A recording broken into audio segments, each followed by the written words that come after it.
ಬಿಡೋದೇ ಇಲ್ಲ.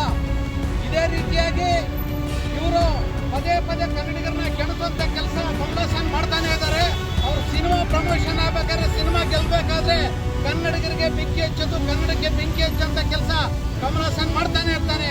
ಹಾಗಾಗಿ ಕರ್ನಾಟಕದಲ್ಲಿ ಸಿನಿಮಾ ರಿಲೀಸ್ ಆಗೋದಕ್ಕೆ ಕನ್ನಡಿಗರು ಬಿಡೋದಿಲ್ಲ. ಈ ಮೂಲಕ ಎಚ್ಚರಿಕೆಯನ್ನು ಕೊಡ್ತಾ ಇದ್ವಿ.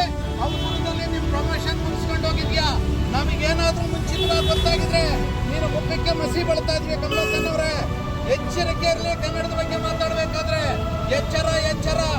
ಕನ್ನಡ ವಿರೋಧಿ ಕಮಲ್ ಹಾಸನ್ಗೆ